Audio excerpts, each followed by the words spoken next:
گزرے ہیں ایسے خلفاء بھی جو نبی پر درود نہیں بھیجتے تھے، آل پہ تو ابھی بھی نہیں بھیجتے، نبی پہ بھی درود بھیجنے میں انہیں کو مشکل ہوتی تھی۔ وہ کہتے تھے جب ہم درود بھیجتے ہیں تو یہ بنی ہاشم کی ناک اونچی ہو جاتی ہے۔ گناہ اچھا ہے نیکی سے۔ کون سا گناہ، کون سی نیکی؟ وہ نیکی جو تجھے غرور میں مبتلا کر دے، عجب میں مبتلا کرے، بہتر اس نیکی سے بہتر یہ گناہ ہے جو تجھے پشیمان کر دے۔ گناہ بہتر ہے اگر پشیمانی ہے، نیکی نیکی ہی نہیں ہے کرنے کے بعد اگر اترا رہے ہو میں نمازی ہوں۔ یعنی شیطان جیسا بھی رب بھی کہہ کے دعا کرے تو اس کی دعا قبول ہو جاتی ہے۔ مجھے مہلت دے، کب تک کہ قیامت تک۔ قیامت کو بھی مانتا ہے، خدا کو بھی مانتا ہے، اور رب کو بھی مانتا ہے، دعا کو بھی مانتا ہے۔ پھر یہ شیطان رجیم کیا ہوا، کس کو نہیں مانتا؟ یہ ولی اللہ کو نہیں مانتا ہے۔ ایک عرب آیا رسول خدا کے پاس اور اس نے کہا میں نے اپنے بچے کا کبھی بوسہ نہیں لیا ہے۔ اس کے نزدیک یہ عیب تھا اس کے کلچر میں کہ میں اپنے بچے کا بوسہ لوں۔ رسول خدا نے اگر مجھے یاد ہو نقل میں معنی کر رہا ہوں، کہا یہ جنت میں داخل نہیں ہوگا۔ یہاں میں جوان الحمدللہ زیادہ ہیں، کچھ منفی سوچ جوانوں کو جب آتی ہے تو وہ بڑے پریشان ہو جاتے ہیں۔ وہ سمجھتے ہیں صرف اس کو کوئی ایسی سوچیں آ رہی ہے، سب کو آتے ہیں، نارمل ہے، اگنور کرو، اچھی سوچ بھی آ جائے گی۔ بھائی ہم جو سوچتے ہیں اس کے مطابق ہمارا کردار ہوتا ہے، ہمارے کردار کے مطابق ہماری سوچ نہیں ہوتی ہے۔ ہم کیا چاہتے ہیں کیا نہیں چاہتے اس کا کردار سے تعلق نہیں ہوتا، ہم کیا چاہتے ہیں کیا نہیں چاہتے اس سے ہمارا کردار بنتا ہے۔ یہ شیطان بالکل الٹا بتاتا ہے، بالکل جھوٹ بولتا ہے، سچا نہیں ہے شیطان، اس کو یاد رکھو۔ یہ انتہائی جھوٹا ہے، انتہائی مکار ہے۔ جوانوں کے لیے گناہ سے بچنا انتہائی آسان ہے۔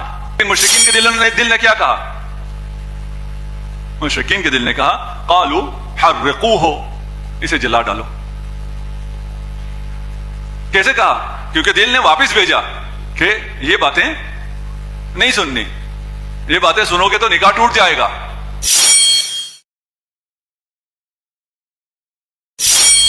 ابھی میں نے ارادہ کیا کہ میں نماز اول وقت پڑھوں گا، میں روزانہ قرآن کی تلاوت کروں گا، لیکن کچھ دنوں بعد میں پھر واپس اپنے روٹین پہ چلا جاؤں گا۔ مجھ میں یہ معنویت جو ابھی ہے، یہ عزم اور یہ جوش جو ابھی ہے وہ بعد میں نہیں رہے گا، اس لیے ابھی بھی چھوڑ دیتے ہیں۔ اگر ہمیشہ رہ سکتا ہو تو پھر تو فائدہ ہے، چند دنوں کے لیے اگر ہے تو اس کا کوئی فائدہ نہیں ہے۔ یہ جو جذبہ ابھر رہا ہوتا ہے اس جذبے کو اس قسم کی باتیں دبا بھی دیتی ہیں۔ اور کچھ جوان ہمارے پاس آتے بھی ہیں، پریشان ہوتے ہیں، کہتے ہیں میں بہت اچھا ہو جاتا ہوں پھر میں برا ہو جاتا ہوں، پھر میں بھول جاتا ہوں، پھر میں غفلت کا شکار ہو جاتا ہوں۔ تو یہ کوئی مجھ سے بہت بڑا گناہ ہوا ہے، کیا ہوا ہے جس کی وجہ سے میری یہ حالت ہے؟ تو یہ ایک نیچرل فینومینا ہے۔ آپ روز نہاتے ہیں، روز دوبارہ نہانا پڑتا ہے۔ ایسا نہیں ہوتا آپ کہ ابھی تو میں نہا رہا ہوں، اگر میں نے ہمیشہ صاف رہنا ہوتا تو میں نہا لوں گا، اگر میں پھر گندا ہو جاؤں گا تو پھر مجھے نہانے کی کیا ضرورت ہے؟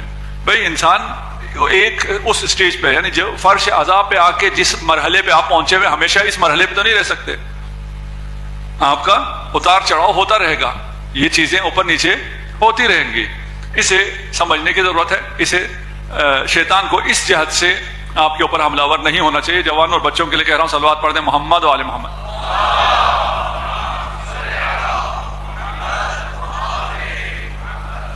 اچھا ہم اچھے ہو گئے، اچھے ہونے کے لیے ہمیں خدا نے چیزیں بھی بتا دی، شریعت میں چیزیں آ گئی، ہم اس پہ عمل کرتے ہوئے انشاءاللہ ترقی کا سفر طے کریں گے۔ لیکن ایک چیز ہمیں سمجھ میں نہیں آتی کہ ہم خدا کی طرف تقرب اللہ کے لیے کر رہے ہیں سب کچھ، ہم خدا کی طرف بڑھنے کے لیے سب کچھ کر رہے ہیں، اور اس میں ہمیں ایک مرحلے پہ آ کے کہا جاتا ہے کہ صرف خدا نہیں، کچھ لوگ اور بھی ہیں، کچھ ہستیاں اور بھی ہیں، ان ہستیوں کی طرف بھی آپ کو توجہ کرنی ہے، ان سے بھی آپ نے محبت کرنی ہے۔ تو بہت سے موحدین اس مرحلے پر آ کر پھنس جاتے ہیں کہ نہیں بھائی صرف اللہ۔ مفتی صاحب آپ آگے اتفاق سے اس وقت پہ آئے ہیں، میں ان کو دیکھ کے یہ بحث نہیں کر رہا ہوں کہ یہ صرف اللہ، ہمارے ساتھ بھی کچھ پوڈ کاسٹ میں بیٹھ کے یہی اصرار ہوتا ہے ان کا کہ بھائی صرف اللہ۔ تو بات آج ان کی آ گئی جو کہتے ہیں جی صرف یا اللہ مدد، یہ آپ کا یا علی مدد نہیں چلے گا۔ یہ آپ کیوں توجہ کرتے ہیں؟ اللہ کے علاوہ دوسری طرف توجہ کرتے ہی کیوں ہیں؟ اگر میں خالصتاً صرف للہ اللہ کی طرف توجہ کیے ہوا ہوں، یہ کوئی برا ہے؟ آپ کو کیوں اصرار ہے مجھے اللہ کے در سے ہٹا کے کسی اور در پہ لانے کا؟ آپ کو کیا ملے گا؟ اسے سمجھنے کی ضرورت ہے انشاءاللہ۔ مسئلہ یہ ہے کہ ہمارے لیے ہم جو عبادت کرتے ہیں اس عبادت میں سب سے بہتر جگہ کون سی ہے؟ سب سے برتر جگہ سجدہ. جب آپ اپنی پیشانی خاک پہ رکھتے ہیں، سجدہ کسی غیر اللہ کو نہیں ہو سکتا، رکوع بھی کسی غیر اللہ کو نہیں ہو سکتا. ہمارے کلچر میں زیادہ جھک کے ملنے کا وہ ہے، کلچر ہے یہ ہمارا، سب کانٹیننٹ کا کلچر ہے، ہم زیادہ جھکتے ہیں. ہمارے جو طالب علم یہاں آتے ہیں، ہم پہلے سال میں ان کو یہ بات ضرور سمجھاتے ہیں کہ بھئی جو مرضی ہو، انسان ہے نا جو سامنے آپ جس سے مل رہے ہیں، اتنا نہ جھکو جتنا رکوع میں جھکا جاتا ہے. احترام کرو، سینے پہ ہاتھ رکھو، سر تھوڑا سا جھکا لو، جو بھی احترام کے طریقے ہیں وہ کرو، لیکن اتنا نہ جھکو کہ یہ شائبہ ہو کہ یہ حالت رکوع تک آ گیا. ہم اللہ کی عبادت کے لیے تیار ہیں، اللہ کی پرستش کے لیے تیار ہیں. اللہ کے علاوہ کسی اور کے لیے ہم پہ بوجھ ہوتا ہے تھوڑا سا. جن پہ بوجھ ہوتا ہے ان کو نہیں کہہ رہا ہوں. کیا ضرورت ہے بھئی؟ بہت ہو گیا. آپ لوگ کہتے ہیں یہ وسیلہ ہیں اہل بیت اللہ تک پہنچانے کے، تو چلیں اگر ہم ڈائریکٹ پہنچ گئے پھر ہمیں کیا ضرورت ہے؟ پھر تو کوئی ضرورت نہیں ہے. اللہ شاہرہ کے حیات سے بھی زیادہ نزدیک ہے. خود کہتے ہیں ادعونی استجب لکم، مجھے پکارو میں جواب دوں گا. واسطے کی کوئی ضرورت نہیں ہے، وسیلے کی کوئی ضرورت نہیں ہے. عبودیت کیا ہے یہ سمجھنا ہے. امیر المومنین ارشاد فرماتے ہیں کہ وہ گناہ اچھا ہے اس نیکی سے، گناہ اچھا ہے نیکی سے. کون سا گناہ، کون سی نیکی؟ وہ نیکی جو تجھے غرور میں مبتلا کر دے، عجب میں مبتلا کرے. بہتر اس نیکی سے بہتر یہ گناہ ہے جو تجھے پشیمان کر دے.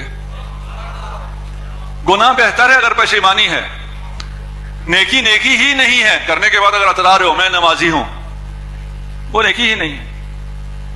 کیوں؟ اس میں کیا ہے؟ یہ نماز نہیں، یہ بندگی نہیں ہے. یہ گناہ کے بعد پچھتانا بندگی ہے. خدا کو بندگی چاہیے، خدا کو عبودیت چاہیے. اب میرے اندر جو تکبر ہے وہ تکبر مجھے اجازت نہیں دیتا ہے کہ میں کسی کی عبادت کروں. لیکن اللہ اتنا عظیم ہے کہ اللہ کے سامنے تو میں جھک سکتا ہوں. تکبر ہے لیکن اللہ کے سامنے اس تکبر کو چھپا سکتا ہوں. وہ بھی اللہ ہے نا، آپ کا خالق ہے. وہ اس تکبر کو نکال کے دیکھتا ہے اس میں تکبر ابھی تک ہے یا نہیں. یہ مطلق عبودیت پہ آ گیا ہے. اس تکبر کو کہاں سے کشف کرے گا؟ وہ شیطان جس نے 6000 سال عبادت کی. کیسی عبادت کی؟ 6000 سال. ایسی عبادت کی کہ جنات میں سے ہوتے ہوئے فرشتوں کے مقام پر پہنچ گیا. خطاب سجدے کا کس کو آیا تھا؟ جنوں کو کہا گیا تھا سجدہ کرو، ملائکہ کو کہا گیا تھا. شیطان نے کہا، جب اللہ نے کہا تو نے کیوں سجدہ نہیں کیا؟ اس نے کہہ سکتا تھا نا میں تو کوئی ملائکہ تھوڑی ہوں، آپ نے ملائکہ سے کہا تھا سجدہ کرو، میں تو جن ہوں. نہ شیطان نے یہ کہا نہ خدا نے یہ کہا کہ چلو تو نے سجدہ نہیں کیا تو کوئی بات نہیں، میں نے تو ملائکہ سے کہا تھا. وہ خطاب جو جبرائیل کو ہو رہا ہے، میکائیل کو ہو رہا ہے، اس خطاب میں شیطان اتنا بلند ہو گیا کہ شامل ہو گیا ہے. 6000 سال کی عبادت ہے لیکن وہ تکبر ابھی مخفی ہے. ابھی بندہ پورا بندہ خدا کا نہیں ہے. وہ تکبر کب آیا ہوگا؟ جب اسی شیطان سے کہا جائے گا میری عبادت تو نے 6000 سال کر لی ہے، اب اس بندے کو ذرا سجدہ کر. وہ کیا کہے گا؟ انا خیر من، میں اسے کیوں؟ یہ جو کسی انسان کو رکھا گیا ہے اور آپ سے کہا جا رہا ہے کہ اگر اللہ کو راضی کرنا ہے تو اہل بیت سے محبت کرنی ہے. گزرے ہیں ایسے خلفاء بھی جو نبی پر درود نہیں بھیجتے تھے. آل پہ تو ابھی بھی نہیں بھیجتے، نبی پہ بھی درود بھیجنے میں انہیں کو مشکل ہوتی تھی. وہ کہتے تھے جب ہم درود بھیجتے ہیں تو یہ بنی ہاشم کی ناک اونچی ہو جاتی ہے. ان کا غرور اجازت نہیں دیتا تھا. تو یہ جو بندہ واسطہ ہے، انسان درمیان میں اللہ اور آپ کے درمیان واسطہ ہے، یہ اس لیے ہے کہ دیکھیں یہ میرا بندہ ہے بھی یا نہیں ہے. وَإِلَّا شیطان کے ایمان میں کوئی کمی نہیں ہے. آپ اگر 6000 سال عبادت کریں کوئی گناہ نہ کریں، شیطان کے نام عمل میں جب اسے خطاب ہوا تھا سجدہ کر، کوئی گناہ نہیں تھا. 6,000 سال کی عبادت تھی. اگر آپ 6,000 سال بغیر گناہ کے عبادت کریں تو آپ شیطان کے 0 پوائنٹ پر ہیں. رب انظرنی الی یوم یبعثون. ربی کون ہے؟ شیطان کہہ رہا ہے ربی، میرے رب. مانتا ہے رب کو. یہ بھی پتا ہے دعا کس سے کرنی ہے، دعا کا سلیقہ بھی آتا ہے. دعا سے پہلے ربی آپ کے لیے بھی ہے. اگر آپ دعا سے پہلے ربی کہیں گے وہ دعا قبول ہوتی ہے. خدا کو اگر ربی کہا جائے، اور خدا کو یہ بہت پسند ہے، ربی بہت پسند ہے. کبھی عرض کروں گا، کچھ جگہ شاید کہا ہوا بھی ہے میں نے، روایت اہل بیت میں ہے. یعنی شیطان جیسا بھی ربی کہہ کے دعا کرے تو اس کی دعا قبول ہو جاتی ہے. مجھے مہلت دے. کب تک کہ قیامت تک. قیامت کو بھی مانتا ہے، خدا کو بھی مانتا ہے، اور رب کو بھی مانتا ہے، دعا کو بھی مانتا ہے. پھر یہ شیطان رجیم کیا ہوا؟ کس کو نہیں مانتا؟ یہ ولی اللہ کو نہیں مانتا ہے. یہ بہت اہم ہے. امامت، خلافت بہت اہم ہے. یہ ہمارے حساب سے تو یہ اصول دین میں ہے، یعنی یہ اصول دین میں ہے ہمارے لیے. لیکن جو امامت کا قائل نہ ہو وہ کافر نہیں ہے ہماری نظر میں. اس لیے کہ اب مفتی صاحب سے پوچھ لوں، ان سے تو نہیں پوچھ سکتے، ابھی نہیں تو مائک دینا پڑے گا، پھر یہ واپس نہیں دیں گے. اور چلیے ابھی آگے چلتے ہیں. امامت یا اصول دین میں ہے یا نہیں ہے؟ اگر اصول دین میں ہے، یعنی دین کی انتہائی اہم بات ہے امامت، جو کہ سارے مسلمان مانتے ہیں. کچھ احادیث ایسی ہیں جن کو اگر سمجھا جائے تو سارے مسلمان مانتے ہیں. اگر نہ سمجھا جائے، صرف اس طوطے کی طرح احادیث کو پڑھا جائے تو سمجھا نہ جائے تو پھر نہیں مانتے. امامت یا اصول دین میں ہے یا نہیں ہے؟ اگر ہے تو خدا نے کیوں کچھ نہیں کہا اس بارے میں؟ یہ تو نہیں ہو سکتا اصول دین میں ہو اور خدا نے کچھ نہ کہا ہو، یعنی من جانب اللہ کوئی ہدایت نہ ہو، امام کا تعین نہ ہو. اور اگر اصول دین میں نہیں ہے، اہم نہیں ہے، تو پھر آپ اتنے حساس کیوں ہیں؟ اہل سنت ہمارے بھائی بہت حساس ہے نا اس پہ کہ اس کو کیوں مانتے ہو، کیوں نہیں مانتے، یہ کیوں کرتے ہو. بھائی یہ تو کوئی چیز ہے ہی نہیں، اہم ہے ہی نہیں، پھر حساسیت بھی نہیں ہونی چاہیے. واپس اپنی بحث پہ آ جاتے ہیں. ایک صرف ہمیں یہ مشکل تھی اس مقدمے سے، میں نے صرف ایک بات عرض کرنی تھی، وہ اس مجلس کے آخر میں اس کو رکھوں گا تو آپ کو پتہ چلے گا یہ مقدمہ میں نے کیوں پیش کیا. اسے سمجھنے کے بعد اب ہم ترقی کے راستے پہ ہیں. انسان 3 ڈائمینشنل ہے، بہت سے ڈائمینشنز ہیں. ابھی جس سفر میں ہم نے 3 ڈائمینشنز کو دیکھنا ہے، ہم ان کی بات کر رہے ہیں. ایک بینش ہے، تفکر ہے، انٹلیکٹ ہے. آپ سوچتے ہیں، آپ چیزوں کو دیکھتے ہیں، ان کے بارے میں فکر کرتے ہیں، تفکر کرتے ہیں. ایک آپ کا یہ آپ کا بعد ہے، ڈائمینشن ہے. دوسرا آپ کا محبت ہے، دل رکھتے ہیں، محبت کرتے ہیں، اور کسی چیز طرف آپ کا دل آتا ہے، کسی چیز سے آپ کا دل ہٹتا ہے. اور تیسری چیز آپ کا کردار ہے، یعنی فکر، عقل، فکر، دل اور کردار. یہ 3 چیزیں ہیں. اب ان میں سے دیکھنا ہے کہ انسان میں اصل ڈرائیونگ فورس کون سی ہے.